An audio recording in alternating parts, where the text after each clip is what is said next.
Olá.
Boa noite, pessoal, tudo bem? Todo mundo consegue me escutar direito?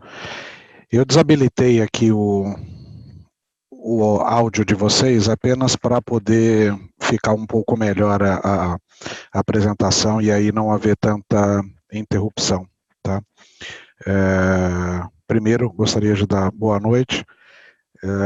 Segundo, dizer que o intuito dessa apresentação é ela ser interativa, apesar de eu ter desconectado o áudio de vocês, mas por isso que eu acabei já iniciando uma interação pelo chat, porque qualquer tipo de pergunta que vocês tenham, é só fazer a pergunta ali pelo chat que a gente vai conversar. A ideia realmente é tornar uma conversa, mas que seja de uma maneira organizada, tá? E aí eu vou aproveitar e vamos fazer um teste rápido. Eu já vi aqui que tem um monte de gente que tem que mandou aqui, trabalha com TI, temos gente de Brasília, temos gente de Goiânia, alguns de Porto Alegre, temos aí alguns professores, temos professores da CompTIA, que é o caso do Luiz Maurício, temos outros professores, o Wellington José, enfim, estamos com uma audiência boa aqui. Vou aproveitar aqui e fazer mais um teste. Eu queria que, se vocês me falassem rapidamente, de uma maneira sim ou não, quem aqui já conhece a CompTIA?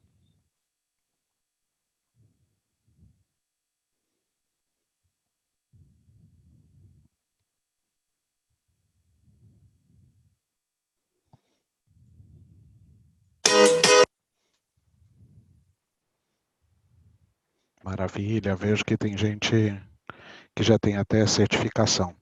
Bom, então não vou me estender muito, apesar do Paulo Reis ali não conhecer, eu vou fazer uma breve apresentação, Paulo, até para que você possa conhecer.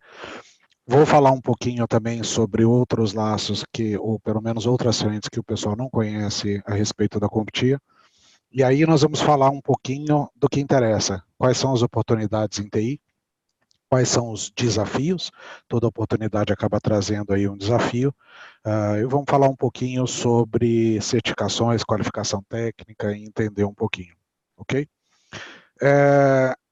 A CompTIA, como vocês viram no vídeo, ela é uma associação sem fins lucrativos que foi formada ou fundada em 1982. Então, dá para você perceber que já tem muitos anos aí de estrada. E hoje ela é a principal associação de TI no mundo todo. Então a gente, sem falsa modéstia, a gente realmente diz que nós somos a principal voz da indústria de TI hoje global. E nós temos algumas frentes de atuação, mas que no resumir, ele se foca em preparar indivíduos para carreiras de TI, esse é um dos focos principais da CompTIA, só que através disso a gente acaba também educando o canal de TI a respeito também da questão de workforce, ou da força de trabalho, mas a questão de outras questões, como por exemplo, aonde a tecnologia está indo, coisas desse tipo. Nós advogamos pelo avanço da tecnologia. Quando a gente fala advogar, a gente trabalha junto com entidades governamentais, a gente vai falar um pouquinho mais sobre isso. E no geral, o nosso objetivo é fortalecer a força de trabalho de TI, tá? Para que a indústria de TI continue seguindo avançando, até porque para ela poder avançar e continuar realmente inovando, ela precisa de mão de obra qualificada, e esse é o nosso principal foco, tá? Nós temos várias formas de atuar, como nós falamos, apesar de que a maioria do pessoal conhece exclusivamente a área de certificação. Mas nós temos uma série de áreas. Nós temos, no mundo todo, conselhos consultivos, que a gente diz. Esses conselhos consultivos, eles são espalhados por várias frentes, e aí vários assuntos. Então, nós temos conselhos consultivos de IoT, nós temos conselhos consultivos de blockchain, de machine learning, de cybersecurity, enfim. Nós temos conselhos consultivos de vários assuntos, onde eles reúnem profissionais do setor, que atuam naquela área e do mundo todo. E a função deles é justamente discutir e ver para onde a tecnologia ou o assunto daquele conselho, para onde está indo. No Brasil, nós temos hoje um conselho consultivo, esse conselho é o Conselho Empresarial de Cibersegurança da CompTIA no Brasil. Hoje ela tem 35 membros, basicamente são os CEOs de empresas provedoras de serviço, provavelmente algumas, aí talvez eu pegue pessoas que já estejam trabalhando em algumas delas, mas principalmente hoje nós temos as 5 bigs que a gente fala, Deloitte, Price, Accenture, Deloitte, Price, Accenture, EY e KPMG. Nós temos a Tempest, nós temos a Morphos, nós temos a ISH, nós temos a NetSecurity, Logical IT, temos uma série de empresas que fazem parte dela, além de bancos. Banco Votorantim, nós temos a Gerdau, nós temos a TIM, a Oi, enfim, nós temos uma série de CISOs que fazem parte desse conselho. Isso é só para poder entender que não é única e exclusivamente certificação, a gente tem outros braços. E esse grupo hoje, da qual eu faço parte também no Brasil, a gente discute aí o avanço principalmente da área de cibersegurança. Nos Estados Unidos nós temos algumas outras frentes, como por exemplo, Arm for IT ou Troops for Tech, basicamente são programas onde a gente tenta reinserir veteranos de guerra dentro do mercado de trabalho e obviamente dentro da carreira de TI. Nós temos Creating IT Futures, que ele trata muito mais com jovens, mas na inserção no mercado de trabalho através da certificação base. Tech Girls, que ele trabalha muito mais a questão da inclusão, principalmente feminina, dentro do mercado, e por aí vai. Tá? Então, obviamente, a maioria do pessoal acaba conhecendo a frente de certificação, mas a CompTIA ela é muito mais do que simplesmente uma certificadora. Eu acho que essa é a principal mensagem. Antes de eu prosseguir aqui, eu vou abrir aqui rapidamente, está aberto sempre que vocês tiverem alguma dúvida.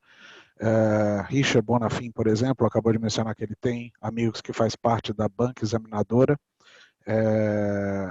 Na verdade, é importante entender o que é banca examinadora, né, porque a gente não tem uma banca examinadora, mas nós temos profissionais que participam da formulação ou do processo de criação ou de atualização de uma certificação. E eu vou falar um pouquinho disso lá na frente.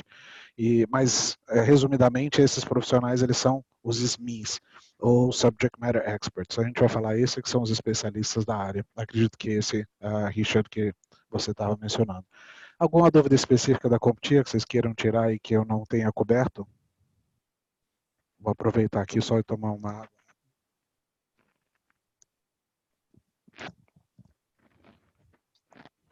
Bom, como não tem nenhuma pergunta específica, nós vamos seguir, vamos falar um pouquinho sobre as oportunidades em TI. Não é novidade para ninguém e, na verdade, parece que esse número vai parecer até baixo, mas a indústria de TI ela cresce globalmente 4,1% ao ano. Quando a gente leva em consideração o PIB de muitos países, vocês acabam percebendo que, na verdade, é um crescimento muito expressivo, apesar de que ele acaba crescendo, a impressão é de que ele cresce mais do que isso. Mas, enfim, o crescimento de 4,1% é absurdo. Temos que levar algumas coisas em consideração. Hoje, as 5 empresas mais valiosas do mundo são empresas de tecnologia. Mas eu vou até avançar um pouquinho mais. Hoje não existe uma empresa que não tenha um setor de tecnologia que precise ser, que não precise ser forte, ou seja, não tem uma empresa que possa se dar ao luxo de não ter um departamento de tecnologia ou uma parte de tecnologia. Não importa se ela vende café, se ela vende mesa, se ela vende papel higiênico, hoje em dia, para ela estar presente, ela precisa ter uma presença digital. E aí, automaticamente, a questão do uso da tecnologia se faz necessário. Quando a gente fala do futuro, e aí a gente tem algumas questões, principalmente quando a gente fala de automação ou inteligência artificial, nós temos um estudo onde provavelmente 47% dos trabalhos serão automatizados dentro das próximas 2 décadas. O que significa, entendeu, que os profissionais, na verdade, vão precisar ter um nível técnico mais elevado. A primeira coisa que o pessoal pensa inicialmente é com a automação ou com a inteligência artificial fazendo o trabalho repetitivo e automático, entendeu, das pessoas, automaticamente vai haver demissões ou vai haver perda de trabalho. Sim e não. A gente precisa entender que sim, ele há perda naquelas funções que eram repetitivas, ok? Só que ele abre uma série de outras oportunidades que antigamente não existiam. Então, existe um fenômeno que a gente fala com isso, que é o shift left. O shift left, ou a mudança para a esquerda, significa que todo mundo que era nível 1 vai precisar aprender a ser nível 2, porque o nível 1 vai ser automatizado. Então, automaticamente, os nível 2 vão virar nível 3, o nível 3, 4 e por aí por diante. Então, é necessário a gente continuar evoluindo na nossa qualificação técnica ou na elevação do nosso nível técnico, porque a gente precisa continuar fazendo essa migração, vamos chamar assim, para a esquerda, ou seja, precisamos continuar crescendo. E aí, obviamente, um dos setores que mais crescem com a economia digital e, obviamente, que também oferece o maior número de oportunidades, mas ao mesmo tempo o maior desafio, é cibersegurança. Quando a gente fala um pouquinho sobre as vagas de tecnologias, principalmente quando a gente fala de tecnologia emergente, tá? E que elas estão alinhadas com o que o pessoal anda gastando em tecnologia. A gente faz um anúncio, ou na verdade uma análise dos anúncios de vagas de trabalho, e a gente começa a perceber que as vagas de trabalho em TI vem aumentando, ano a ano. Essa quantidade de vagas. Ao mesmo tempo, a gente começa a perceber a introdução de algumas palavrinhas-chave dentro dos descritivos que aparecem nos anúncios das vagas.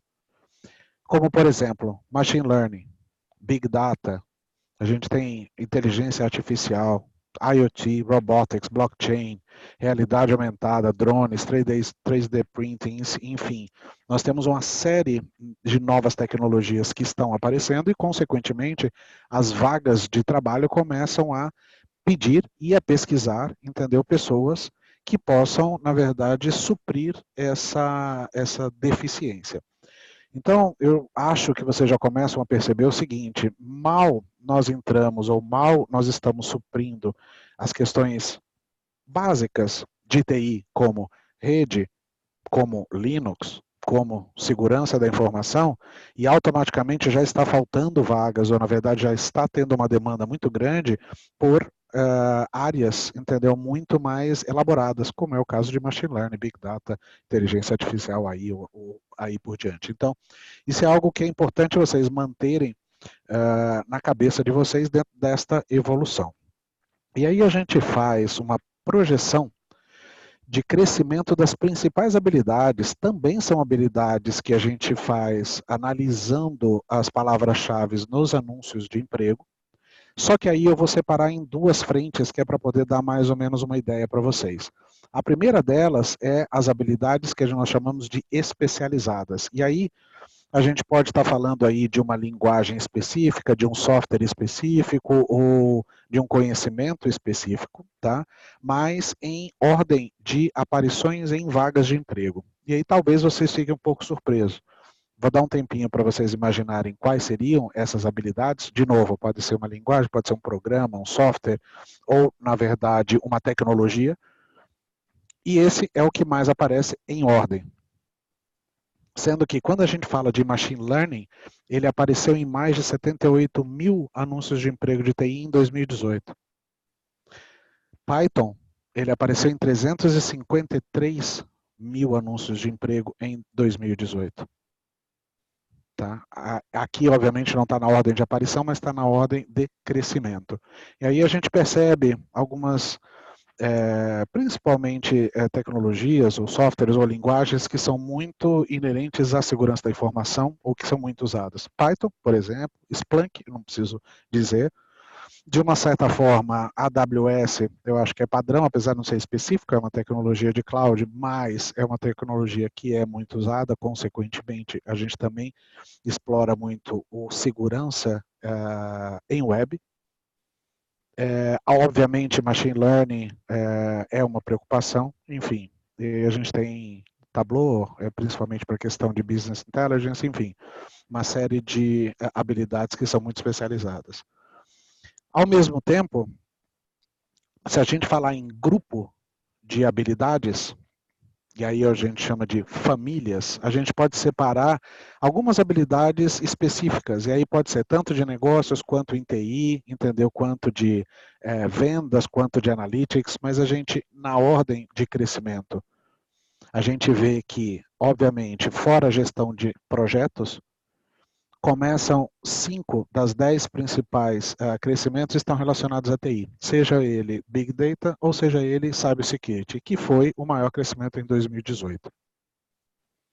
Se o pessoal que está aqui nessa live hoje está, na verdade, buscando Cybersecurity ou trabalha em Cybersecurity, é uma confirmação para vocês que vocês estão no caminho certo, porque esse é um caminho que vai exigir muita mão de obra no futuro. Só para ter uma ideia, e aí infelizmente a gente ainda não tem um mapa compilado no Brasil, mas a CompTIA faz esse mapa atualizado nos Estados Unidos e hoje no Canadá também já está disponível.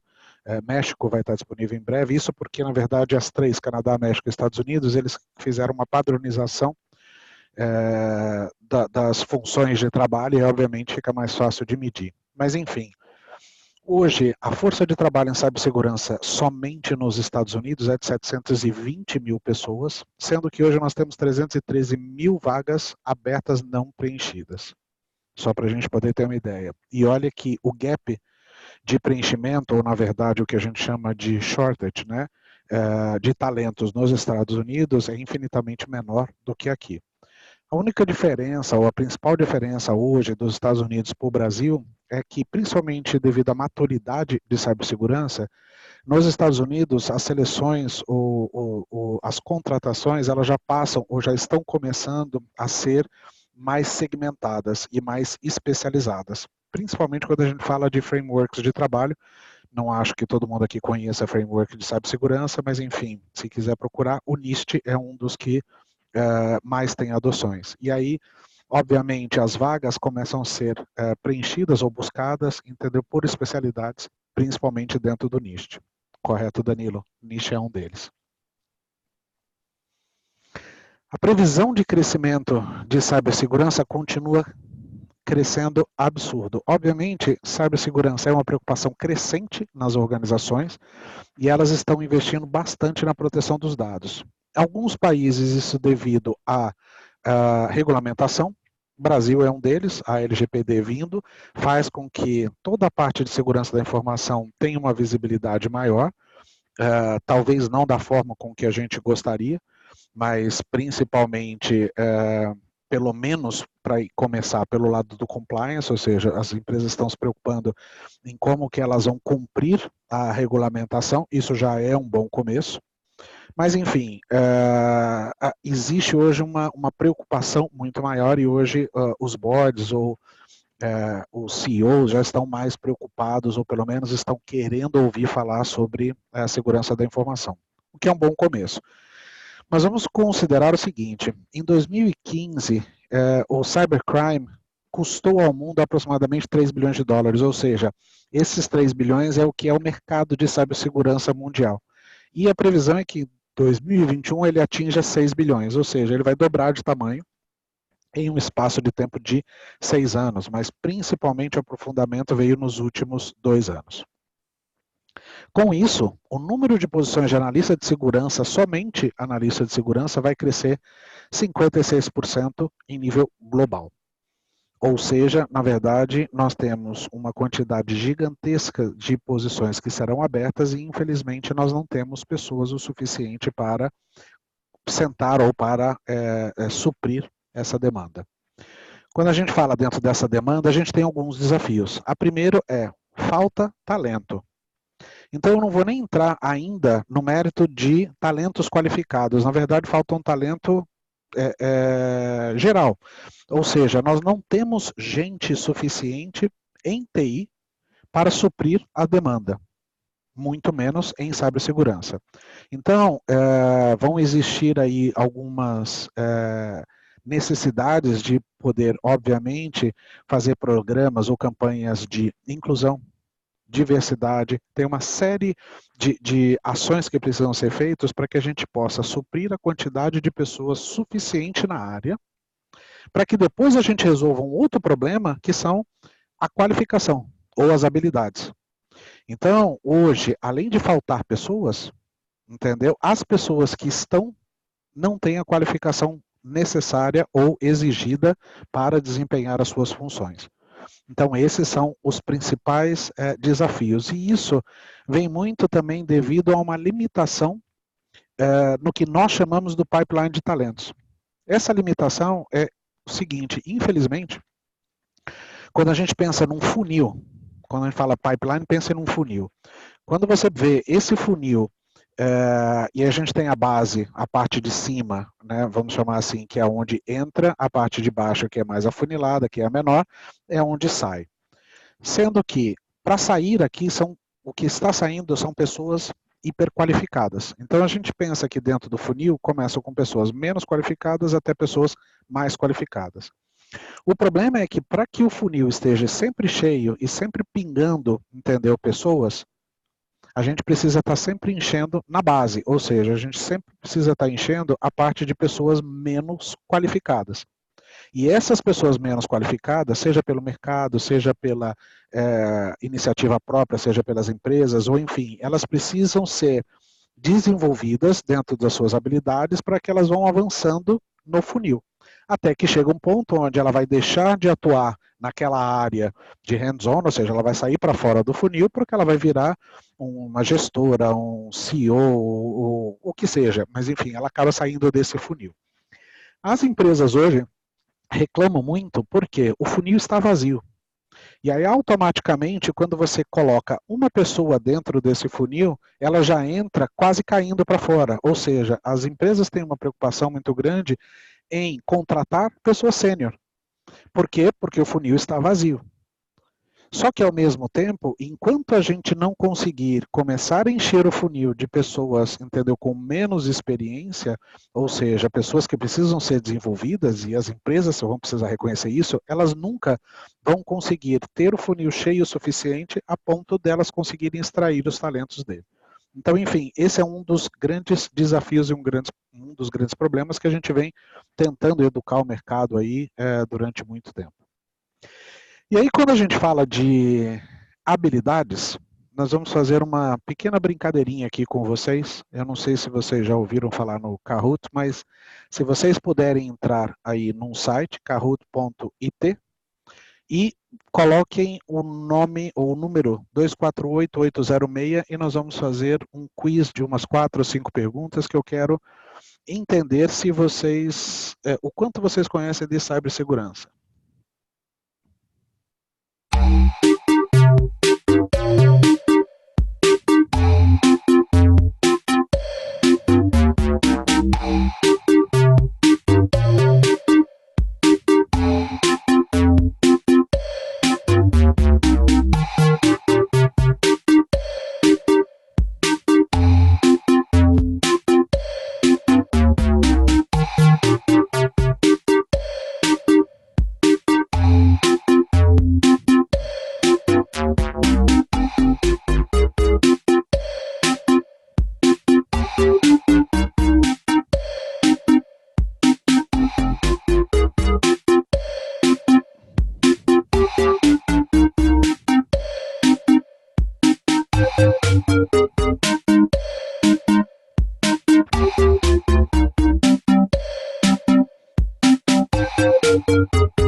Vamos lá, gente. Já temos 32 pessoas e 17 cadastradas.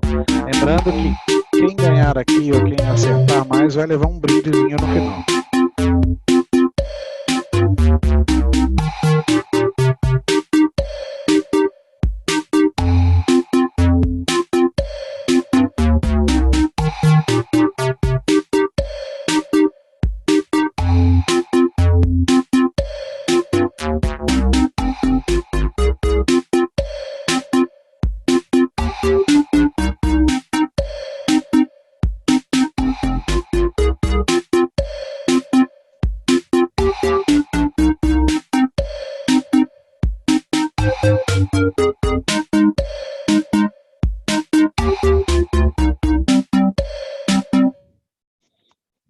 parar um pouquinho a música do programa, acho que agora você escuta só a minha voz, né?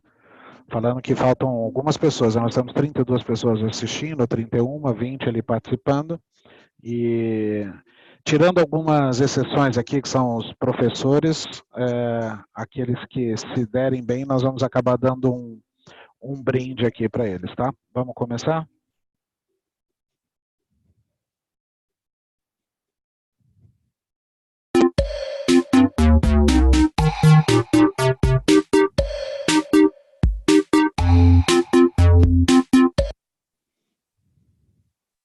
Estão prontos? Vamos lá, hein?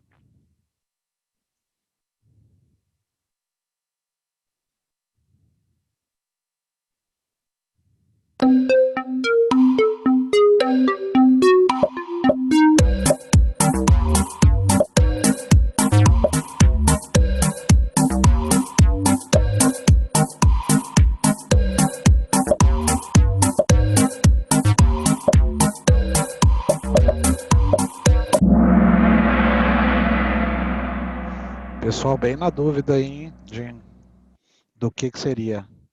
Bom, quem apostou em vírus, acertou. Não vou responder as outras, porque provavelmente pode ter outras perguntas a respeito delas. Vamos ver a próxima.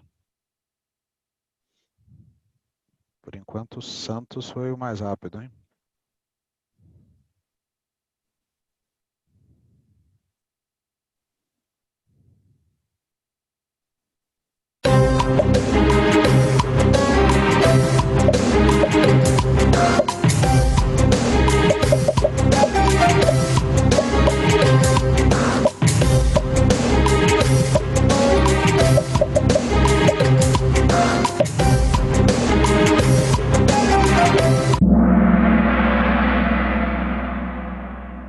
Esse todo mundo conhece. Parabéns para quem colocou a hardware. Vamos ver como é que ficou aí a pontuação. Santos. O pessoal agora começando a reagir. Vamos lá. Quem mais subiu nesse foi o Marcelo Vitor, hein? Prontos para a próxima?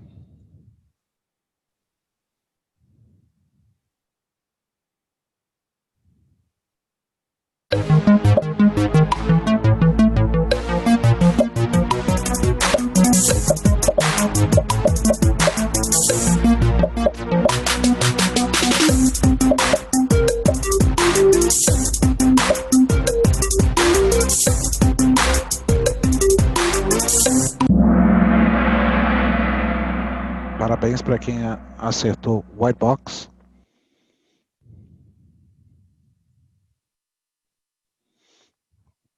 Opa, Santos perdeu o trono. Começamos a ter um pessoal mais especializado aí. Próximo.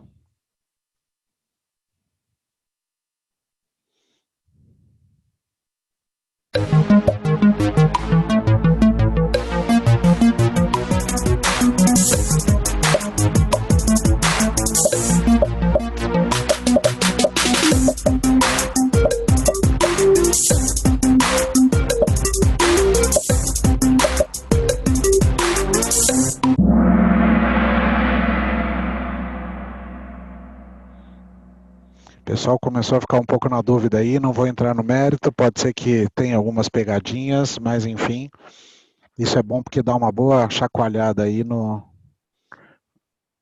placar. Elton nem sei se poderia estar respondendo, né? Mas vamos lá. Última pergunta, e a mais importante de todas, hein?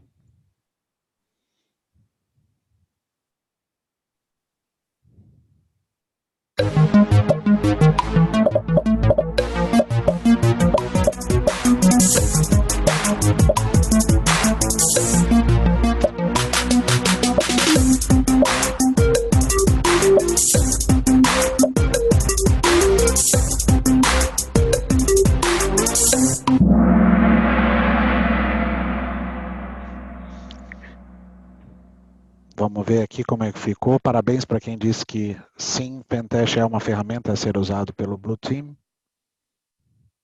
E o Elton foi quem ganhou. Eu acho que isso não pode, porque isso daí como é que fala?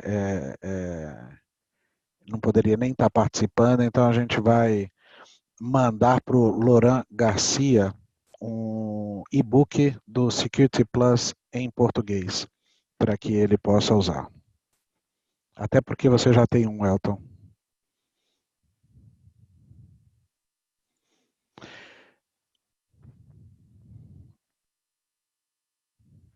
Lohan?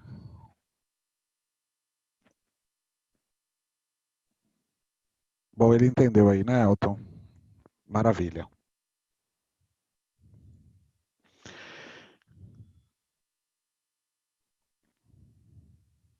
Ô, Everton, desculpa. Vamos ficar atento aí quando tiver um próxima palestra nossa, você já participa para poder tentar ganhar, apesar que depois eu vou mudar as perguntas. Mas enfim, vamos lá, pessoal. Uma das principais que eu falei que era uma das principais questões era o Red Team, ele é uma ferramenta de Blue Team.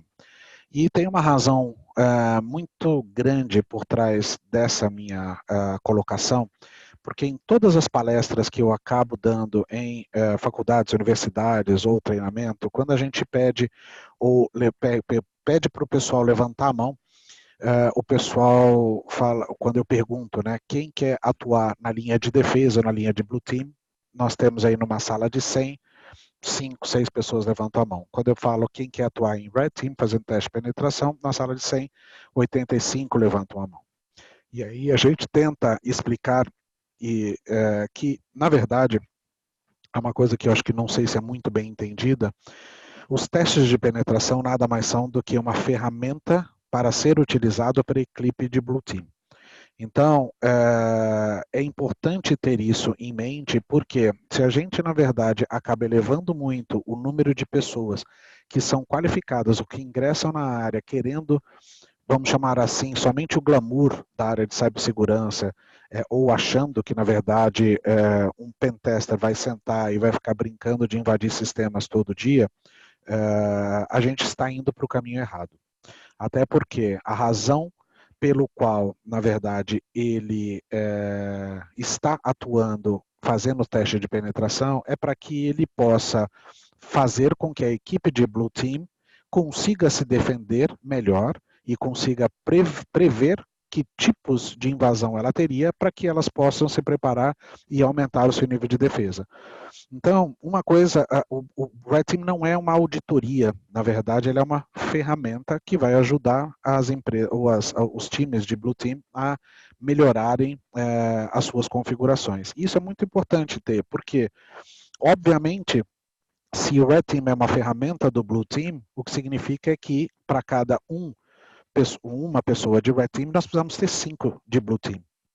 E essa tendência ao pessoal, na verdade, querer única e exclusivamente atuar com o Red Team faz com que cada vez mais haja uma escassez de pessoas dentro do Blue Team e aí automaticamente vai existir uma parada na maturidade a respeito, entendeu, de cibersegurança. Então, é muito importante ter isso em mente. Até porque estudos recentes e na verdade, numa atualização de conteúdo, a gente percebe que algumas coisas estão voltando para a área de Blue Team. Como, por exemplo, é uma tendência hoje mundial, que é o que nós chamamos de threat hunting, ou os caçadores de ameaça. Isso acaba voltando para a área de Blue Team, entendeu? Mas acaba, na verdade, sendo ou fazendo com que a própria equipe de Blue Team tenha uma visão um pouco mais ofensiva. E aí, automaticamente, ele acaba reagrupando ou reassumindo algumas funções que, na teoria, anteriormente, provavelmente o pessoal pensaria que era de Red Team. Mas, enfim, vamos falar um pouquinho mais sobre isso. Mas o mais importante para vocês é que 8 em 10 empregadores estão preocupados com escassez de mão de obra e principalmente com gap de habilidade. Quando a gente fala de gap de habilidade e a gente pergunta para eles o que principalmente você acredita que, na verdade, falta o pessoal entender. Primeiro, tecnologia emergente. Eu não vou nem entrar nesse mérito porque realmente, vocês sabem, a gente ainda está falando sobre básico para poder depois estar avançando para algumas questões que são mais emergentes. Segundo, integração de apps, fontes de dados, plataforma, dispositivo, ou seja, como isso tudo conversa. Há aí uma falta de habilidades nesse ponto. Infraestrutura de nuvem, app em nuvem, ou seja, cloud em geral, também há poucas pessoas qualificadas, está melhorando, mas ainda falta. Transformação digital, e aí é basicamente na capacidade que a gente tem de migrar ou de modernizar tanto hardware quanto software legado ou que já está implementado. Há uma falta de habilidades nesse ponto, até porque você precisava entender, ou precisa entender, ambos, não só a nova tecnologia, mas a tecnologia legada.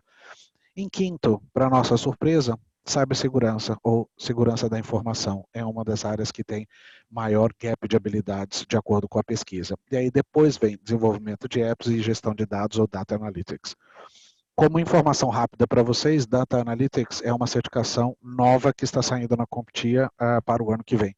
E a gente está fazendo o processo agora de SMIS deles. E justamente pensando nessa questão. Quando a gente fala de desenvolvimento de app, hoje, a CompTIA especificamente, nós não temos uma área que a gente foque em, seja certificação ou mesmo em conversa sobre dev. E é uma razão simples. Primeiro, por incrível que pareça, dev hoje, da mão de obra total de TI, ela representa 25%. 75% ela é de infra ou ela é de segurança ou de alguma outra área. Apenas 25% desenvolve. Essa é uma das questões. Mas segundo, é muito mais difícil quando a gente fala principalmente de certificação, nós estamos certificando o quê? A lógica que a pessoa tem para desenvolver ou uma linguagem? Se a gente está certificando uma linguagem, ele passa a ser uma certificação de produto e não uma certificação neutra, e aí a CompTIA não atua. Então, por essas e outras razões, nós não trabalhamos muito com dev. E aí, automaticamente, o pessoal pergunta, mas e segurança de app? Sim, e cada vez mais. Principalmente porque também é uma outra tendência muito forte, principalmente dentro de analistas de cibersegurança, a preocupação com segurança de software. Tem algumas perguntas aqui, vamos ver. O Richard, não vejo muitas mulheres na área de segurança. Existe algum fator que explique isso ou é só paranoia minha? Richard, não, você tem total razão. Realmente não tem muitas mulheres na área de segurança, assim como não tem muitas mulheres na área de TI. Existe, na verdade, uma teoria que a gente chama que é o gap de confiança. E esse gap de confiança vem muito até mesmo o que a gente pode chamar de hostilidade do ambiente de TI. Essa hostilidade ela vem porque, infelizmente, o TI, até pelo histórico de como ele foi evoluindo, ele não é uma área que é muito confortável e muito receptiva para mulheres. Então, as mulheres elas precisam, na verdade, vencer, primeiro, alguns preconceitos, segundo, elas precisam vencer algumas questões até de crenças pessoais delas, enfim, para depois ela perseguir ou prosseguir na carreira. Então, existe uma série de fatores que vão poder ajudar a integrar mais mulheres dentro desse ambiente. E isso se faz necessário pelo que a gente falou lá na frente, ou lá atrás, na verdade, que era a respeito de faltar mão de obra, indiferente se é homem ou mulher, falta mão de obra, entendeu? Antes mesmo de começar a qualificação. Então, a gente precisa começar a incluir muitas pessoas, não só dentro da área, minorias, mulheres, de diferentes países, ou seja, a gente precisa começar a incluir muito mais pessoas dentro da área de TI. Espero que eu tenha respondido a sua pergunta. Santos, cheguei um pouco mais tarde, estou migrando da área e indo para TI. Existe uma trilha para me guiar na área de cibersegurança? Sim, e nós vamos falar para ela daqui a pouquinho, sobre ela, até porque eu tenho uma trilha aqui para poder mostrar para vocês.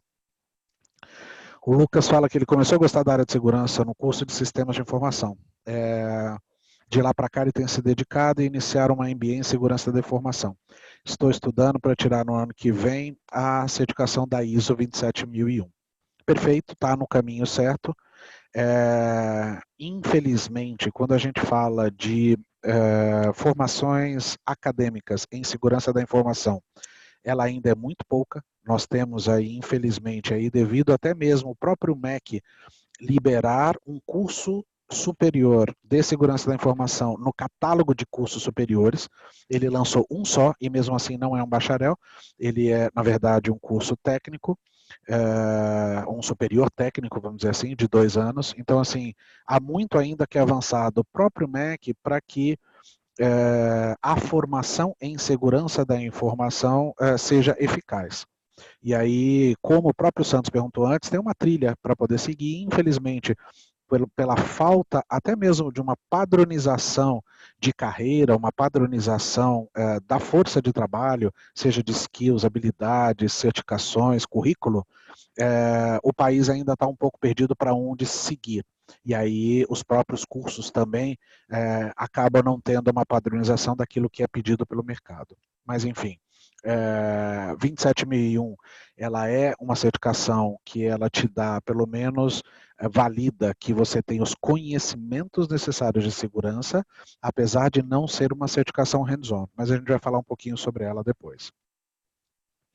Tiago, ele tem uma dúvida quanto à segurança voltada ao usuário. Sabendo que o usuário é um dos elos mais fracos, quando falamos de segurança, gostaria de saber se a CompTIA tem algum guia de best practice para orientação de usuários sobre segurança da informação.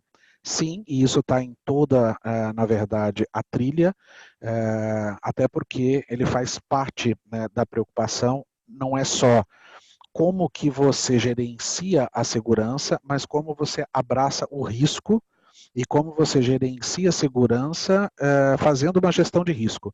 E aí, quando a gente fala em gestão de risco, obviamente o elo mais fraco ou maior risco está nos usuários. Então, todo tipo de conceito, ou quando você começa a tratar sobre segurança da informação, vai lidar como principal o elo do usuário ou o que precisa ser feito para o usuário. Obviamente, entendeu? A maneira mais fácil, que a gente até brinca, que era antigamente, é simplesmente cortar qualquer tipo de acesso daquele usuário. Mas isso, obviamente, não é mais possível nos dias atuais. Então, você precisa deixar eles evoluírem, vamos dizer assim, o trabalho pessoal deles e ir abraçando o risco que isso causa. Então, eles precisam ter acesso à internet, eles precisam ter acesso ao mobile, eles precisam ter acesso à internet das coisas, à internet de tudo, enfim, isso acaba trazendo muito mais. E aí, quando a gente fala de ferramentas, existem várias, né? Existem ferramentas que fazem o conscientização, que o próprio Danilo ali está mencionando, o treinamento, a gente chama mais de conscientização, porque quando é usuário, a gente não tem como treiná-lo em uma coisa específica, mas a gente precisa conscientizá-lo do uso, precisa conscientizar realmente do que é segurança, conscientizar da importância de se trocar a senha, da importância de não clicar em qualquer coisa, o que é uma engenharia social, ou seja, quais riscos ele poderia estar, principalmente quais são os atores que poderiam estar querendo roubar informações, para que eles usam aquelas informações, enfim. Existe uma série de iniciativas que podem ser feitas, né, em questão de orientação de usuário, e na verdade isso passa hoje a exigir cada vez mais, até mesmo dentro de uma empresa, uma figura voltada a esse tipo de conscientização, né, dentro de segurança da informação. Lohan, faço tecnólogo de segurança da informação na Unicino, já dei palestras aí na Unicino, recentemente foi lançado um MBA. Legal. Legal. A única questão é que o MBA hoje ainda não está no curso de catálogo superior, mas enfim, eu não sei hoje, eu acho que tem um pós-graduação, está dentro do catálogo, eles chamam de MBA, mas enfim, aí está meio difícil de saber. Acredito que por enquanto eu respondi todas as perguntas, agora a gente falar um pouquinho sobre a importância ou o papel das certificações. E isso, para mim, é uma das principais, vamos dizer assim, mensagens que a gente tem para poder passar para vocês hoje. Primeiro, é importante vocês entenderem como uma certificação ela é desenvolvida para que você possa entender aquilo que eu vou falar depois.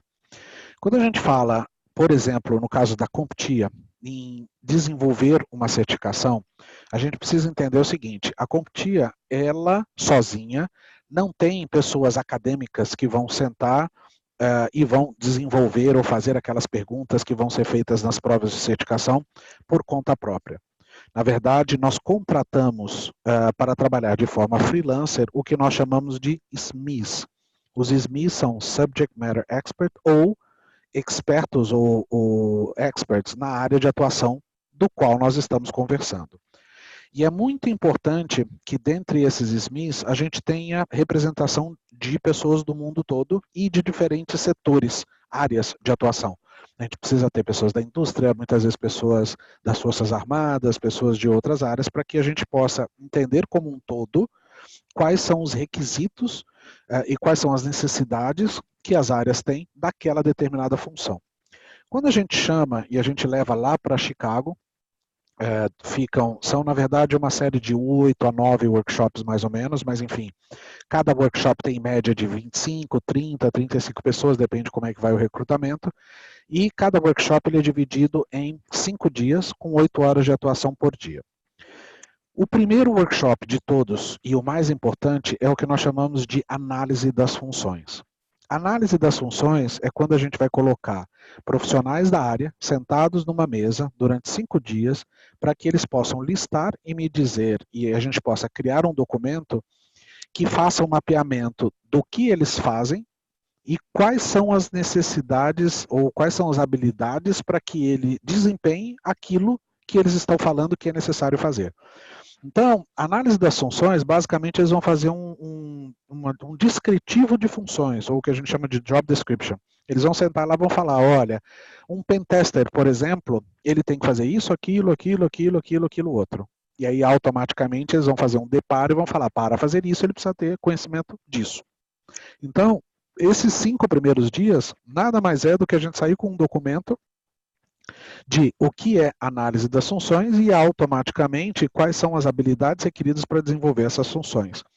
E essa lista de habilidades, ele gera um documento, e esse documento que pode ser acessado e está nas nossas páginas, ele chama objetivo do exame, o objetivo da prova. O objetivo da prova nada mais é de que quais habilidades nós vamos estar procurando validar na nossa prova. E qualquer certificação ele deveria ter os objetivos do exame publicado. Por quê? Porque os objetivos do exame, na verdade, eles servem o propósito principal de uma certificação, que eu vou falar já já qual é. Enfim, depois que a gente tem quais são os objetivos do exame, ou seja, o que realmente é necessário validar, é que a gente começa toda a estrutura de trabalho, o framework, para poder desenvolver a escrita da prova, ou seja, faz todos os exames, e aí isso vai e volta, a mesma pergunta é mandada para outras pessoas, como é que você faria essa mesma pergunta de forma diferente, entendeu? Em outro workshop eles revisam, enfim, tem alguns workshops aí até a gente chegar com a lista de perguntas, depois é soltado um exame beta, esse exame beta nada mais é do que uma prova, essa prova ela vai a público, a gente pede para que os especialistas da área façam a prova, não tem material de estudo, não é a intenção ainda de ser uma prova de certificação, mas é a intenção de ser um laboratório de pessoas que tenham conhecimento para eles fazerem a prova, para que a gente possa identificar se a prova é boa, se a prova foi muito fácil, se a prova foi muito difícil, se as pessoas que têm experiência realmente sentiram dificuldade, se elas sentiram faltando alguma coisa, enfim. É onde a gente faz uma avaliação. Somente depois de uma prova de beta é que a gente pode voltar e em cima das análises dessas provas a gente chegar numa nota de corte. Ou seja, para você ganhar a sua certificação, você vai ter que tirar tanto, porque isso foi testado antes com especialistas. E aí, efetivamente, a gente solta o exame. Enfim, o processo de desenvolvimento, ele é feito desta forma. Alguns fatores que são importantes vocês entenderem em certificações. Existem certificações high stakes, que a gente fala que, na verdade, tem ela depende, muitas coisas dependem dessa certificação. Por exemplo, todas as certificações, a maioria das certificações da CompTIA são high stakes. Por quê? Porque ela é utilizada, principalmente nos Estados Unidos, pelo Departamento de Defesa, como um mandato, ou seja, é um requerimento a nós e outras empresas, mas são poucas as listas, mas é requerido ter uma certificação para você poder trabalhar para o Departamento de Defesa dos Estados Unidos. E aí tanto faz ser Pentágono, NSA, Homeland Security, o que seja, para você poder trabalhar para o governo, você precisa apresentar as certificações. E aí automaticamente o próprio governo passa a exigir um tipo de controle sobre essas certificações Da mesma forma como se exige hoje um controle do Enem. A forma, entendeu, de desenvolver a prova precisa seguir um processo ISO e ANSI, precisa ter uma lisura com relação ao processo e precisa ter um controle de execução da prova. Por isso que todas as provas da CompTIA são feitas no Proctor, no caso, que são unidades especializadas em fazer provas onde precisam ter um monitoramento da execução. No nosso caso, Pearsonville, existem algumas outras, mas enfim. Por isso, até hoje, as nossas provas não podem ser feitas simplesmente online, remoto, via internet. Porque não tem ainda, apesar de nós já estarmos desenvolvendo isso, mas ainda não tem uma forma da gente poder controlar e garantir a lisura que são necessários para algumas certificações, que no caso são chamadas de high stakes. Microsoft hoje não é exigida, não é requerida obrigatoriamente, entendeu, por nenhum órgão público para poder dar um emprego ou gerar receita. Consequentemente, você pode desenvolver a prova deles em qualquer lugar. E por aí vai. Isso acaba, na verdade, já dando um diferencial entre alguns tipos de certificações e outros tipos de certificações, e isso é importante vocês entenderem. Quando a gente fala no papel da certificação, é extremamente importante a gente voltar naquilo que eu falei que era o objetivo do exame. Eu sempre falo que o papel da certificação, na verdade, é o processo de aprendizado. Ele é o balizador que a certificação serve para que você possa ter um norte e saber quais são as habilidades que você precisa desenvolver para que você possa estar atualizado com o que é exigido pelo mercado. Então, a certificação é muito mais importante o processo pelo qual você vai estudar, se preparar, aprender, entendeu? E absorver aquele conteúdo do que efetivamente o papel em si. O papel é só, na verdade, uma comprovação de que você passou por aquele processo. Isso quando a gente fala de certificações sérias. Então, é muito importante vocês entenderem isso, porque todo tipo de interação que eu faço com pretendentes, profissionais ou alunos, eu sempre pergunto, né, o que você espera da certificação? E aí, infelizmente, entendeu, existe uma questão até cultural, em alguns países mais, o Brasil, infelizmente, é um desses casos, onde boa parte dos profissionais, eles estão buscando o papel. E eles estão buscando o papel porque eles, na verdade, querem o emprego. E eles querem aquele salário que o papel está promovendo. Mas eles não conseguem enxergar a necessidade de ter o aprendizado, entendeu? Que aquele papel exige que você passe. Então, parece um pouco complicado, mas não é. O mais importante da certificação é o estudo para aquela certificação. Então, vocês precisam enxergar, quando vocês vão pensar em qual certificação é melhor ou pior para você, é basicamente você entender aonde você quer chegar, pegar e ver quais são os objetivos de determinada certificação e se esses objetivos, entendeu, vão de encontro com aquilo que você quer fazer. Somente assim você vai saber se aquela certificação é boa ou ruim para você.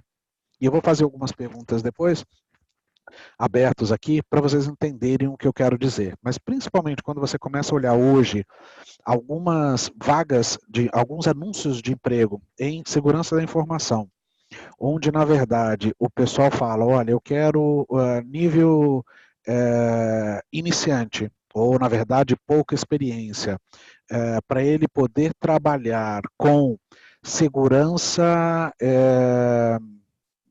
em nível de configuração de firewall, e na parte de defesa perimetral, vamos chamar assim, ou IAM, que é na verdade gestão de acesso, certificações requeridas, OWASP e CISP. Aí a gente começa a perceber que, na verdade, o pessoal está completamente perdido. Né? O ASP é uma certificação que valida principalmente segurança no nível web. CISP, ele exige um número X de anos de experiência, entendeu, para que você possa tirar, mas da mesma forma, ou de uma forma, os objetivos do exame, eles são muito mais de gestão diária do que atuação hands-on numa área específica. Então, assim, as certificações exigidas não batem com o requerimento das funções. Então, as próprias empresas, infelizmente, elas acabam mal educando ou, na verdade, desviando ou dando um rumo errado, entendeu? Para que as pessoas possam se qualificar. Isso porque, obviamente, alguém quer se qualificar para arrumar um emprego. Então, ela primeiro vai fazer uma pesquisa e ver o que as empresas estão pedindo para ela saber onde ela vai estudar. Quando as empresas não sabem o que elas estão pedindo, automaticamente as pessoas não sabem o que estudar. E aí, na verdade, esse é um dos principais problemas hoje da falta de qualificação, não é a falta de vontade, na verdade, é falta de um norte. É falta de que a gente chama de uma abordagem de padronização da carreira, para que a pessoa entenda quais são as trilhas a serem seguidas e quais são os assuntos e o que é requerido. Tá? Então, isso é que eu quero que vocês, na verdade, levem da conversa de hoje como a principal mensagem. A certificação, ela é algo, entendeu, que antes de mais nada, ela demonstra que você passou por um processo, e esse processo foi um processo de estudo, de aprendizado. Não é necessariamente o papel por si só. Por que que dentro deste conceito, o que que nós, como CompTIA, oferecemos? Primeiro, a relevância dela. Como ela é do mercado para o mercado, ou seja, foram os SMEs que fizeram a prova, entendeu? E eles falaram o que que eles fazem e automaticamente o que é requerido deles, ela vira uma certificação que é feita de profissionais para profissionais.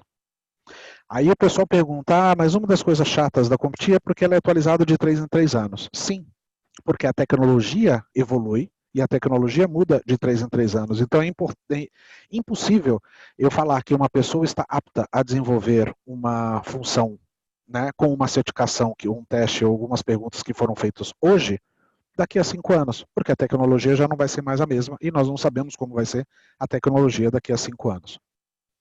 Reconhecida internacionalmente, não tenha dúvida, essa é uma das principais vantagens. E ainda acrescento mais, além dela ser reconhecida internacionalmente, né, a gente precisa entender que ela é o que nós chamamos de vendor neutral.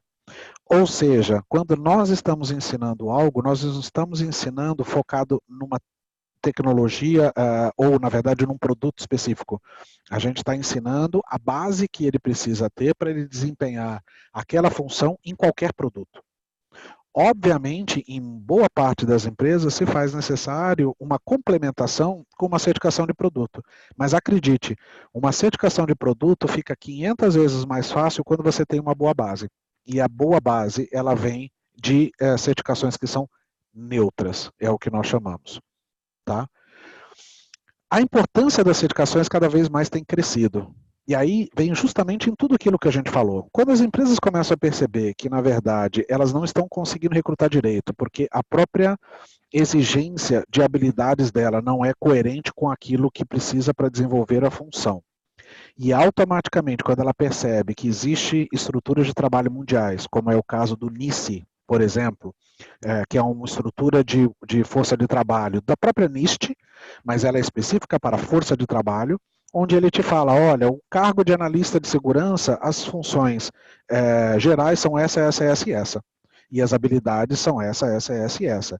Quando eles começam a utilizar isso, eles começam cada vez mais a valorizar as certificações, porque ele consegue ver que as certificações, além de comprovarem aquela experiência, comprova aquilo que eu falei, que ele passou por um processo de treinamento, de aprendizado e de abordagem daquele aprendizado. E aí, automaticamente, a própria importância da certificação vem aumentando. E a gente percebe hoje que a expectativa da importância da certificação vai continuar crescendo, entendeu? Sendo que boa parte das empresas, né, ou de pessoas vão começar cada vez mais a exigir certificações em TI por várias questões que a gente acabou de falar. Primeiro, acadêmico não forma na qualidade que deveria, então automaticamente a gente precisa ter a capacitação técnica, entendeu? Que é extracurricular, vamos chamar assim, e a certificação é uma das formas mais rápidas da gente poder validar que aquelas habilidades foram absorvidas. Então hoje já não, as empresas não têm mais condições de arriscarem aceitar diplomas de conclusão de curso, porque na verdade um diploma de conclusão de curso não significa que a pessoa absorveu aquele conteúdo, o que ele aprendeu, ou que ele sabe utilizar aquele conteúdo de uma forma prática no seu dia a dia. Por isso, as certificações vêm crescendo, mas ela também cresce por um outro lado. O próprio profissional certificado, ele começa, na verdade, a concordar que depois da certificação, de novo, pelo processo todo que levou ele a tirar a certificação, que ele consegue resolver melhor os problemas que aparecem para ele. Ele, na verdade, se enxerga mais confiante, entendeu, para poder resolver esses problemas, porque ele tem um melhor conhecimento, embasamento técnico. A capacidade de enxergar ou de aprender novas tecnologias aumenta.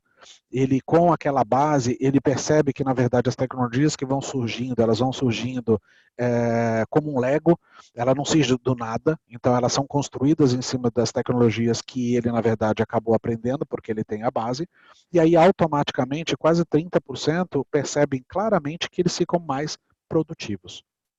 Tá? E aí, além da empresa verificar a qualidade, ou na verdade a importância da certificação, os próprios alunos, eles acabam enxergando essa necessidade.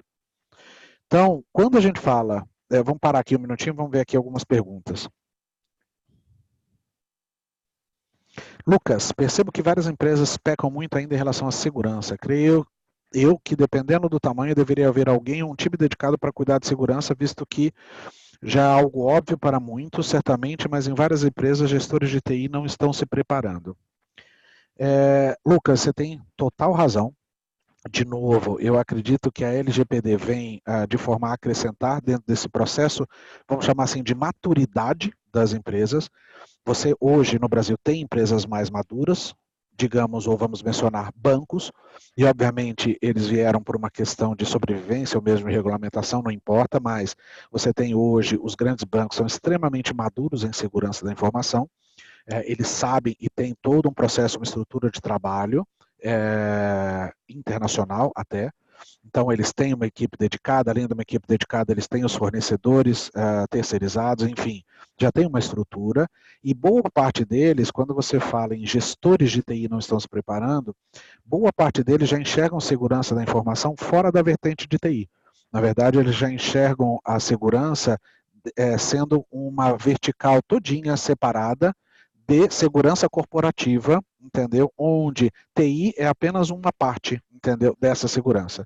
Então, já tem muitas empresas mais maduras que, na verdade, o CISO, o principal executivo de segurança da informação, não está reportando para o CIO, que é o vice-presidente de TI. Então, em algumas dessas empresas já não tem mais isso. Em outras, não só não tem uma pessoa de segurança, como muitas vezes, infelizmente, ainda não tem uma pessoa de TI, porque ele terceiriza tudo. E às vezes ele terceiriza, mas ele terceiriza somente aquela gestão de processos de TI, mas ele ainda não enxerga a segurança da informação. Infelizmente, eles estão aprendendo de forma dura. Principalmente hoje, quando você tem um ransomware ou quando você tem um sequestro dos seus dados, você começa a perceber, na verdade, a importância de começar a se preocupar. Isso só para mencionar alguns dos perigos que você acabam tendo. Só que a LGPD vai aumentar essa visibilidade e aí, aos poucos, essa maturidade vai elevando. Elton, do ponto de vista do mercado, existe uma garantia que um profissional com as certificações da CompTIA tenha uma vaga garantida? De uma certa forma, eu tenho como provar, onde eu tenho pessoas todo dia, e aí eu estou falando de sócios das grandes big, os CEOs, ou a gente falou lá no começo, as pessoas do meu conselho, onde eles falam, Maurício, você pode me recomendar pessoas?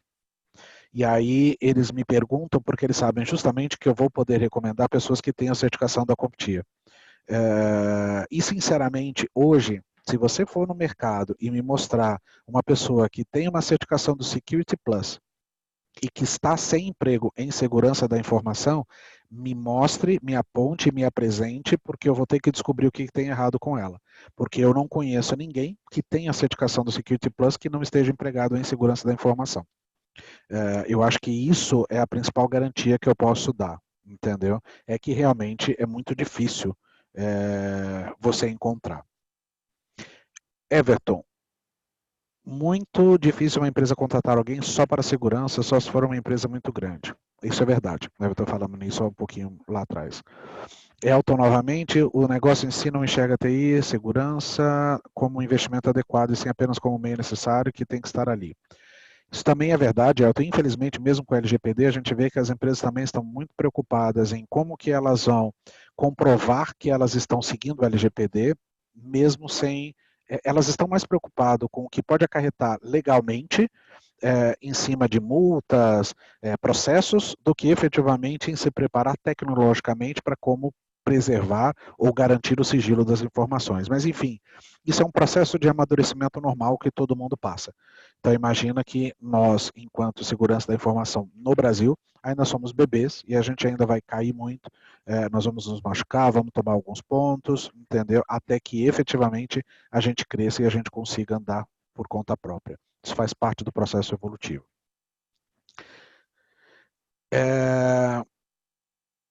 Tiago, para realizar o teste Security Plus, as 4 anteriores são pré-rec ou posso realizar cada uma individualmente? Eu vou responder isso já, Tiago, deixa eu só voltar rapidamente ao Lucas. A empresa onde eu trabalho, eu vejo que não vem impacto no LGPD vai causar. Sou o único que está trabalhando para poder contribuir para que a mesma possa estar em concordância com a mesma. Perfeito, Lucas? Lembrando que mais importante do que estar concordante ou compliant, é muito importante você realmente ter uma preocupação com esses dados. E não só pelo como que você vai fazer para se prevenir legalmente, mas realmente como é que você vai fazer para se preparar tecnologicamente e tecnicamente para que as informações estejam seguras. Quando a gente fala no caminho de cibersegurança, e eu vou responder o Tiago já já através do que eu vou explicar, hoje a CompTIA ela é a única que oferece uma trilha completa em TI e não somente em cyber. Não existe outra empresa, entendeu, que trate todas as vertentes de TI, com exceção de Dev, que a gente já conversou isso, mas que trabalham todas as vertentes de TI, seja ela cloud, e não está aqui a trilha de cloud, mas nós temos, e a parte de infraestrutura, né? Então, quando a gente fala no caminho de cyber, para responder ou para começar a explicar, primeiro, Tiago, nenhum ou nós da CompTIA não acreditamos em pré-rec. Ou seja, nós te damos o caminho de evolução natural, mas para você desenvolver ou prestar a Security Plus, eu não exijo a Linux nem a Network Plus. Nós estamos tentando te dizer o seguinte, sem o conhecimento necessário de rede, ou sem o conhecimento necessário de TI, que o Power A Plus te daria, vai ser muito difícil você passar no Security Plus. Mas, se você quiser, vá em frente, porque a gente não exige. Tá? Então, você pode realizar cada uma das certificações individualmente. A gente mostra a trilha de uma forma, de novo, a educar as pessoas dentro da sua fase profissional, para que elas, sem dar um salto muito grande, sem ter um investimento muito grande e sem demorar 500 anos, entendeu, para se preparar, para que ela possa ir alcançando objetivos menores, para que no final ela possa chegar no objetivo maior. Resumidamente, para você poder tirar um CASP, você vai precisar de pelo menos aí de 6 anos, 7 anos trabalhando em segurança da informação.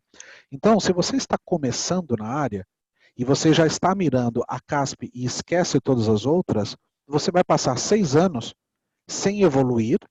Consequentemente, você não tem objetivos menores alcançados, o que desestimula.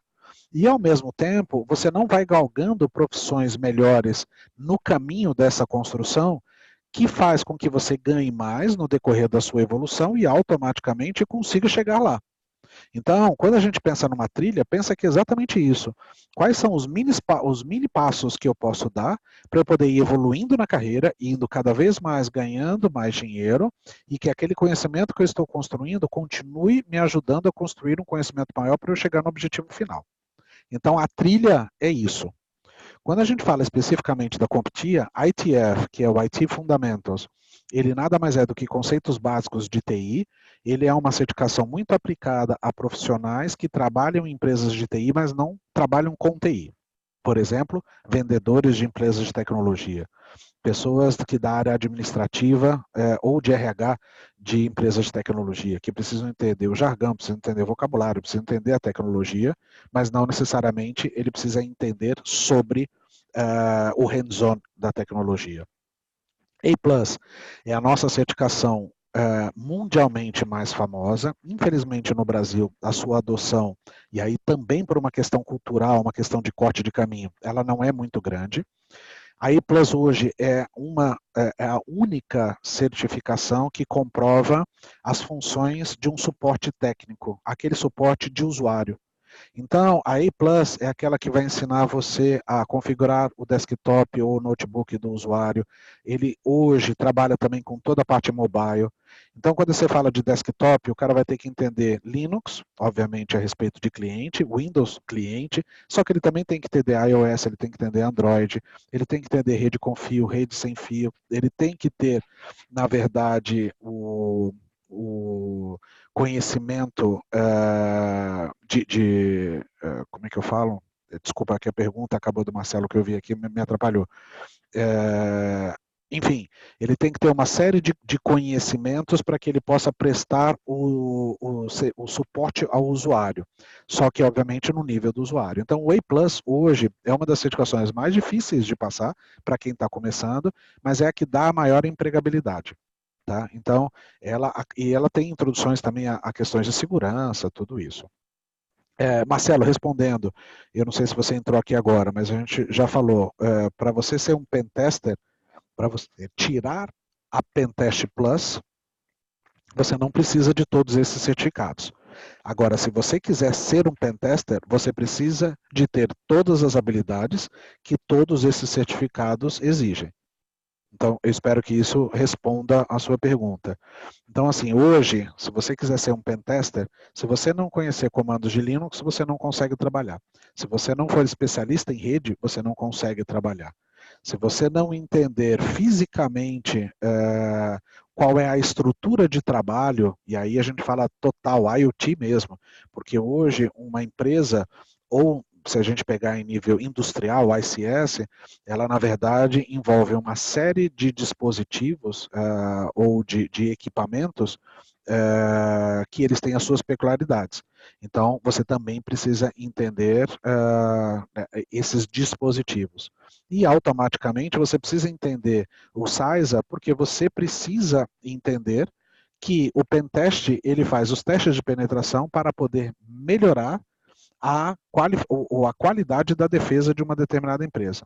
Então, ele precisa entender como que é aplicada essa defesa, que no caso é o CISA, para que ele possa efetivamente saber o que reportar. Então, espero ter respondido a sua pergunta, Marcelo. Então, na construção Linux, até esse ano ele era vinculado ao LPI, ele não é mais vinculado ao LPI por uma opção nossa. Hoje ele está muito mais prático. Várias questões de Linux que ele era ligado exclusivamente a desktop ou a estação de trabalho individual, isso por uma exigência da LPI. Agora, com a separação, nós tiramos isso, passamos realmente a trabalhar com o Linux de uma forma mais colaborativa ou mais em rede. E várias outras coisas, como na verdade X11, e-mail, tem uma série de comandos que eram exigidos na LPI e que a gente não vê mais essa exigência no dia a dia. Nós tiramos fora e aí, consequentemente, o Linux deixou de ser 2 provas e passou para ser uma prova só. Então ele ficou muito mais enxuto, mas muito mais eficiente. Network Plus, gente, eu não posso cansar de dizer para vocês hoje que a maior reclamação das empresas que eu atendo é que, na verdade, o pessoal até tem conhecimentos de segurança, mas eles chegam completamente crus com o seu conhecimento de rede. Muitas pessoas, infelizmente, não sabem ainda nem entender direito ou aplicar tabelas de TCP, ela não consegue trabalhar corretamente com IPv6, enfim, falta um conhecimento básico de rede, infelizmente. Security Plus, e aí eu não lembro quem falou lá, mas ele está perseguindo a ISO 27001. A Security Plus nós chamamos que é uma ISO 27001 anabolizada, porque além dela introduzir todos os conceitos que são necessários e que estão presentes na ISO, ela já começa a apresentar também hands-on em várias das atribuições de alguém que vai trabalhar com segurança da informação. Ela não é uma certificação de segurança da informação. A gente considera que ela é uma certificação base, ou seja, não importa para qual área você vai, se você vai para infra, se você vai para cloud, se você vai para dev, ou se você vai para cybersecurity, você precisaria ter os conceitos do Security Plus, ok? Então, é extremamente importante. O CISA ele é o nosso Blue Team. hoje é a única certificação mundial que trata especificamente das funções de Blue Team. E aí eu já vou responder ao Lohan. Threat Hunting está dentro do CISA e muito mais agora na nova atualização do CISA, que é o CISA 2, até porque ele é um conceito relativamente novo de Threat Hunting. Mas, enfim, ele é coberto pelo CISA. Então, aquelas pessoas que vão trabalhar com monitoramento, configuração, mas principalmente resposta de incidentes, incident response, né? Resposta de incidentes, um pouco de forense, mas principalmente a aplicação das camadas de segurança, monitoramento, é o CISA. Hoje, para você ter uma ideia, a própria IBM, que é a líder mundial em segurança, quando hoje ela dá um certificado de um analista de SOC, esse analista de SOC, ele precisa ter, primeiro, o conhecimento base, e a IBM mundial, ela exige o CISA da CompTIA para comprovar esse conhecimento de base, e aí ela passa a certificação de produto, que no caso é do QRadar, e quando a pessoa apresenta as duas certificações do QRadar e do CISA, ele ganha uma da IBM que chama IBM SOC Analyst. Isso é só para poder demonstrar, entendeu, a importância ou, na verdade, a qualidade que o CISA tem frente ao mercado, visto que a IBM adota isso mundialmente. Tá? Pentest.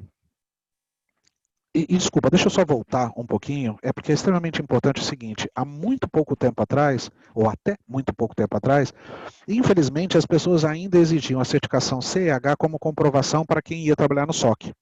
E desculpa, são completamente diferentes. CEH é especificamente de testes de penetração. Isso quando a gente fala o da IC Council. Existe uma certificação que é a CIH, que é de Incident Handler, ou que na verdade é de resposta a incidente, e aí explica um pouquinho como é que a gente acaba tratando esta relação. Quando você pensa em CIH, ou Incident Handler, você imagina que ela é uma parte do processo ou do trabalho completo de um analista de Blue Team, certo? Então, ele é uma parte menor. Obviamente, quando a gente fala hoje nos Estados Unidos, eu falei isso anteriormente, as pessoas já estão se especializando, principalmente em algumas funções do nicho. No Brasil, infelizmente, o cara que trabalha no SOC é o cara que vai lidar com os incidentes, que vai responder aos incidentes, que vai tratar a parte, na verdade, de investigação, ele que vai reanalisar ou reafinar a ferramenta a respeito dos alertas, enfim, ele acaba lidando com tudo. Então, quando a gente fala do CIH, ele é uma parte pequena que está envolvida dentro do CISA. Então, o CISA, ele atua, entendeu, na profissão como um todo, e o CIH é uma parte desse, então ele é lidado. Quando a gente fala com pentest, acontece a mesma coisa. O CIH é o teste de penetração, o teste de invasão, desculpa, especificamente. E quando a gente fala no nosso CompTIA Pentest, ele trabalha o teste de invasão, só que ele lida muito mais com gestão de vulnerabilidade, que faz parte do papel hoje de um pentester. Então, e outra coisa, ele acaba trabalhando também com outra área que o CH não atua, que é a parte de reporte ou de comunicação do achado. Até porque, se o pentester hoje não consegue colocar num relatório aquilo que ele achou num processo e numa linguagem que seja entendível, na verdade a sua função acaba sendo descartável. Então, o teste de invasão por si só, ele é uma parte do trabalho do pentest. E o nosso pentest prepara, entendeu, para o profissional como um todo. Então, quando a gente começa a analisar dessa forma, nós sempre lidamos com a base, ou seja, com a informação que você precisa ter para poder crescer. No caso específico do CH, o pentest ele abocanha o CH. No caso específico do SAIS, ele abocanha o CIH. Só que, em alguns casos específicos, ele serve como escada. Como, por exemplo, o pentest ele é muito utilizado como escada para o OSCP. E aí que já é um nível, ou na verdade a exigência, o conhecimento dos testes de invasão já vão ser muito mais avançados.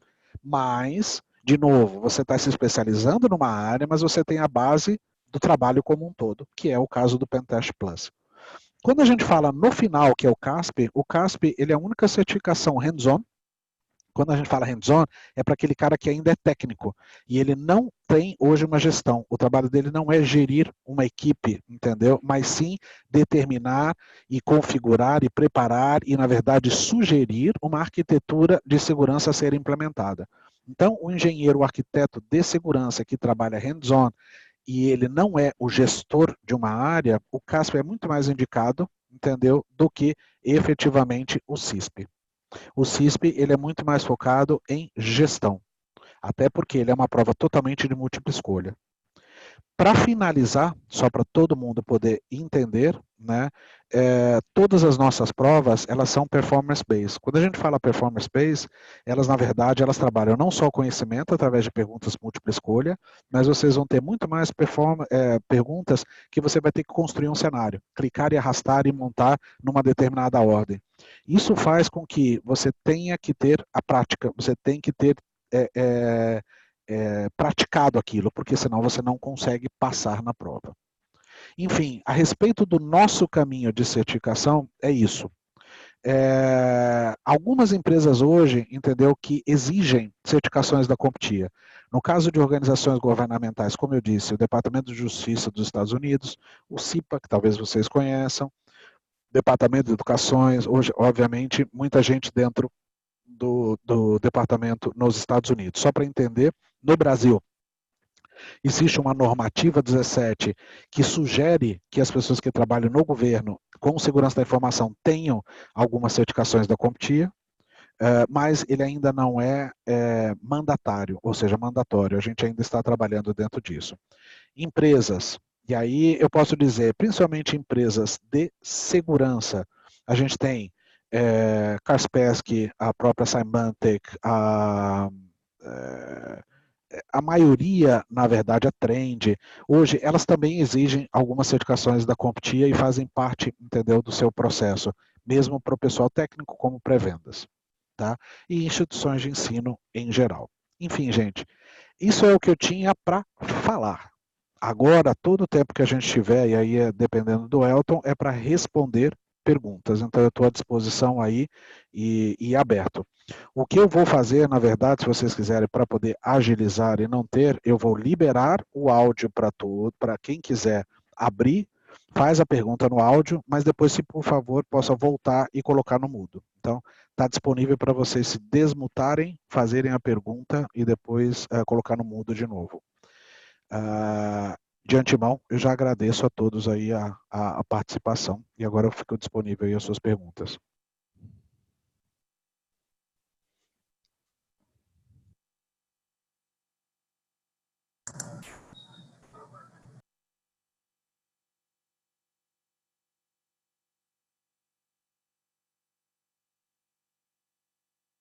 Everton, pode tirar o mudo aí e pode fazer a pergunta. Acho que vai ficar mais fácil agora, essa interação.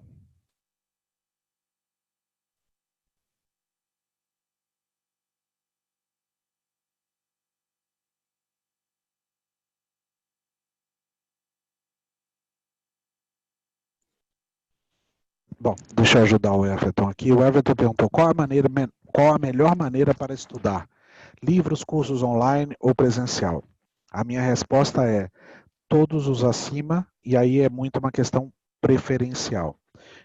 Existem pessoas que têm uma maior facilidade do que a gente chama de estudar sozinho, ou do autoestudo, e aí essas pessoas, na verdade, se dão bem simplesmente lendo livros, tá? Mas eu sempre sugiro que quando você fala especificamente das certificações da CompTIA, que você leia o livro, mas que você principalmente pegue livros que tenham exercícios práticos que você possa praticar, porque senão você não vai absorver o conteúdo da forma que deveria. Então, você precisa não só de livros, como também de laboratório. Esse laboratório pode vir ou de forma virtual, ou seja, através de virtual machines, ou você pode montar dentro da sua própria máquina. Mas peguem ou prefiram conteúdos que deem esse tipo de opção. Ou vai direto para pessoas que preferem só vídeo, e aí hoje tem uma série de vídeos, tem pessoas que preferem o que a gente chama do AD completo, ou AD imersivo, e aí são ferramentas que você vai entrar, você tem o texto, mas você tem que seguir uma certa ordem, então você vai ver um texto, vai ver um vídeo, depois vai fazer um assessment, depois vai responder umas perguntas, e aí vai ver se você pode pular para o próximo, enfim, tudo é uma questão preferencial. E ainda é muito bem visto e muito procurado treinamentos onde presencialmente, através do instrutor, a pessoa vai lá e ela tem realmente a necessidade de que o instrutor pegue mais na mão, leve, sendo que hoje, por causa da tecnologia, a gente tem presencial, mas a gente também tem o remoto de forma síncrona ou ao vivo. Né? E a CompTIA, por exemplo, acabou de lançar um programa de formação que é feito dessa forma, cada um na sua casa. O Everton é um instrutor, a gente tem o Luiz Maurício que está aqui, que é o outro instrutor de rede, enfim, e esse é uma forma que a gente vai estar ao vivo, nós vamos estar com o laboratório, vamos estar pegando na mão do aluno, mas ele está de forma remota. Tá? Respondeu a tua pergunta, Everton? Só para completar, Everton, o que é ideal, e principalmente porque hoje tem uma confusão muito grande, tá? Até pouco tempo atrás, nós tínhamos conteúdo aprovado CompTIA, tá? E que isso não existe mais. Na verdade, hoje a gente só tem os conteúdos oficiais da CompTIA, porque a CompTIA, há 2 anos atrás, comprou seus principais editores, e para ser dono da sua propriedade intelectual, ou seja, dos cursos que preparavam, ou do conteúdo que preparavam para as provas. Então, hoje, ou você tem esse conteúdo, ou você tem o resto. Por que eu chamo resto não menosprezando? Porque assim, nós não temos capacidade de verificar a quantidade de conteúdo que é lançado para uma preparação de uma prova Security Plus, por exemplo. O pessoal pergunta, o livro do fulano é bom?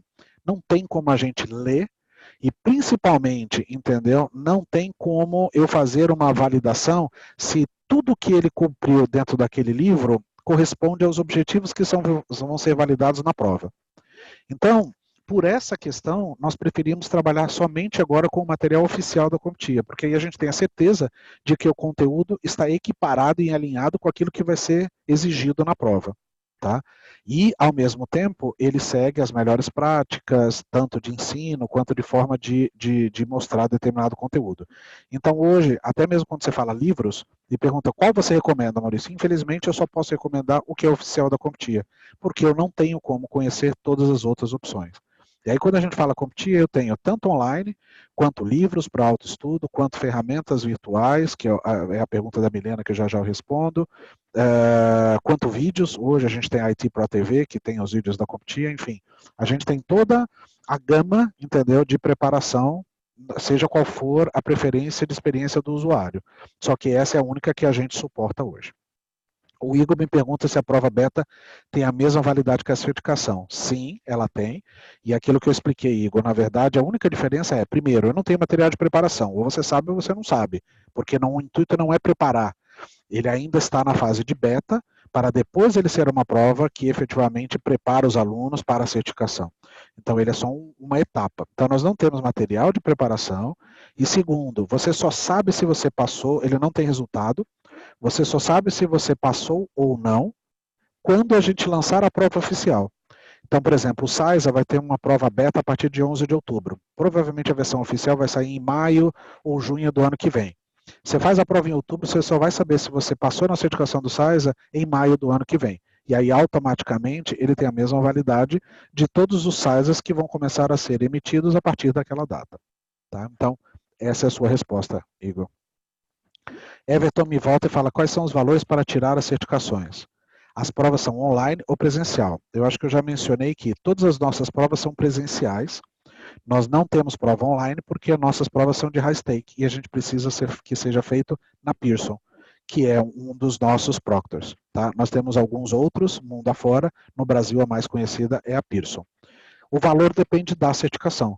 Linux tem um valor, Security tem outro, SAISA tem outro e por aí vai. A Security Plus, como exemplo, ela hoje custa $339 para ela ser comprada, o voucher para realizar a prova. A Milena me pergunta se esse laboratório remoto eu consigo ver aonde os custos e conteúdo. No caso da CompTIA, ela tem os seus laboratórios que são alinhados com os exercícios que são dados nos e-books ou nos livros. Todo o nosso material ele é consistente. O que eu quero dizer? Os e-books que trazem os exercícios, esses exercícios são os mesmos que você vai encontrar no laboratório virtual. Até mesmo o enunciado é exatamente o mesmo. Então, ele é muito consistente, tá? Então, o laboratório, ele te dá a facilidade de você ter as VMs para você acessar e fazer os exercícios sem você se preocupar em ter que instalar esse laboratório de forma real na sua máquina, e principalmente em alguns outros cursos, como é o caso do Network Plus, por exemplo, os exercícios práticos, na maioria das vezes, são feitos em roteadores. Então, assim, o laboratório virtual te permite fazer emulação desses roteadores, enquanto, se você tivesse fisicamente, você precisaria ter determinados roteadores para poder fazer aquele exercício. Então, sim, esse laboratório está disponível, os laboratórios eles estão nos stores lá da CompTIA, e lá você, na verdade, tem como você verificar a respeito desse. Tá? Rogério, a CompTIA ainda tem parceria com a LPI. Primeiro, a LPI é uma coisa, a Pearson é outra, não são a mesma coisa. A Pearson, ela é uma empresa que, na verdade, ela só é um centro de prova, e ela, na verdade, cadastra interessados ou franqueados que queiram ter um centro de realização de prova. Então, a Pearson é uma coisa. A LPI é uma associação, ela é específica de Linux, e como eu mencionei antes, a gente não tem mais parceria com a LPI. A partir de hoje, inclusive, as provas da LPI não dão mais direito à certificação do Linux, e a prova do Linux não dá mais direito à certificação da LPI.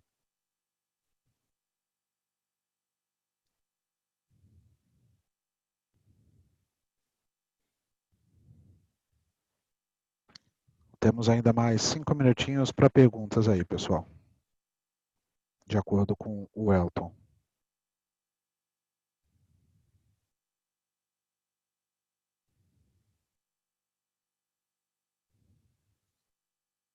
Todos os laboratórios das certificações Security Plus, CISA, Pentest e até da CASP, elas cobrem diretamente todo o currículo proposto para se passar na prova? Todo. Na verdade, assim, desculpa, você refaz só quando você falou que o laboratório ou o conteúdo, Elton, eu não entendi a pergunta. O laboratório em si, a prática, o hands-on. Então vamos lá. Todo o e-book, todo o conteúdo, ele na verdade cobre todos os objetivos que vão ser analisados na prova. Então, a gente justamente faz essa preocupação porque o conteúdo tem que ensinar tudo aquilo que vai ser perguntado na prova. Quando a gente fala dos exercícios, os exercícios, obviamente, são cobertos em todo o conteúdo, ou seja, a gente tem que ter exercício prático para cada assunto individual que vai ser lidado daquele conteúdo, e no caso, os laboratórios, eles simplesmente são alinhados com o conteúdo que é dado no livro. Então, respondendo a sua pergunta, todo o que você precisa praticar para poder passar numa prova da CompTIA vai ser tratado no livro e, consequentemente, ele está no laboratório virtual.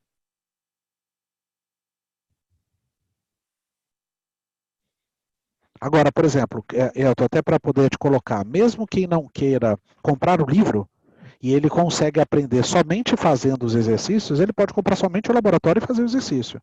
Então, ele vai voltar àquela pergunta do Everton, entendeu? Depende de como que a pessoa melhor, entendeu? Aprende. Tem pessoas que precisam de tudo. Hoje tem pessoas, e o mais indicado quando eu sugiro é que a pessoa, quando ela vai estudar sozinha, tenha o livro, o e-book, ela tem um laboratório para ela praticar aquilo que o e-book fez, ela tenha o simulado para ela não ter que ficar tentando fazer retake, e ela efetivamente compre o voucher. Então, esses 4 produtos, entendeu, preparam bem a prova. Agora, tem gente que já tem o conhecimento, só precisa fazer o simulado, tem gente que, na verdade, tem, mas precisa praticar, então ele só compra o laboratório, tem pessoas que, na verdade, preferem comprar só o livro e faz o laboratório no seu computador, e por aí vai. Lohan, faz sim, o Elton vai te mandar o meu e-mail, você me manda um e-mail que eu já te respondo. Esse e-book, ele é do SkillPipe, eu já vou te mandar o código para você poder retirar ele, e aí você automaticamente vai ter lá como que você se cadastra e como que você baixa o e-book no seu SkillPipe, você só precisa se cadastrar no SkillPipe. Manda um e-mail para o Elton e o Elton me envia o e-mail.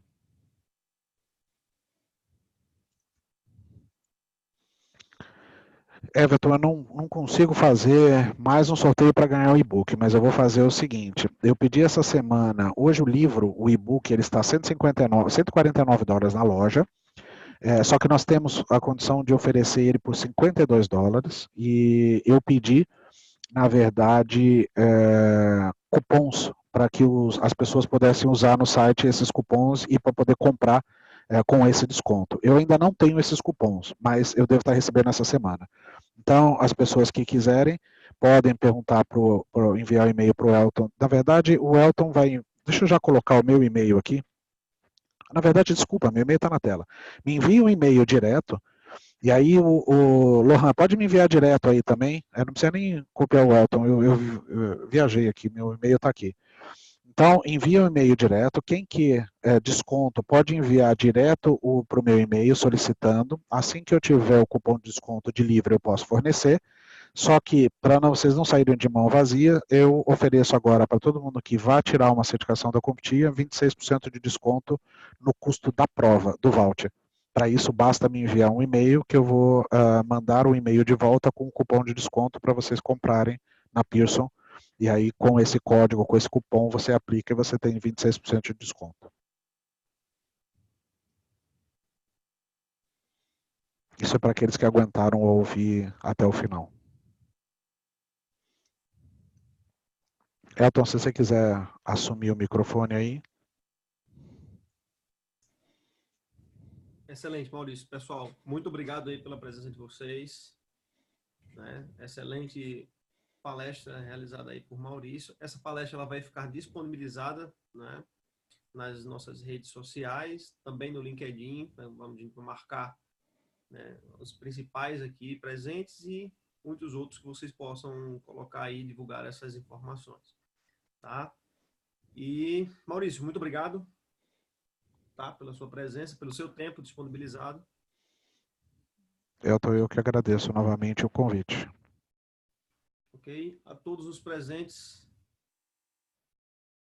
muito obrigado, nossos mais sinceros obrigados aí para vocês todos. Agradecemos aí realmente você ter tido a paciência, né, de ficar conosco até o final.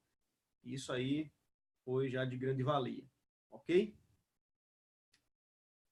Bom, é isso. Tenham todos uma boa noite. Maurício, muito obrigado mais uma vez. Bom descanso a todos. E nos Obrigado, gente. vemos na semana que vem, na próxima live. Ok? Abraço a todos. Até lá.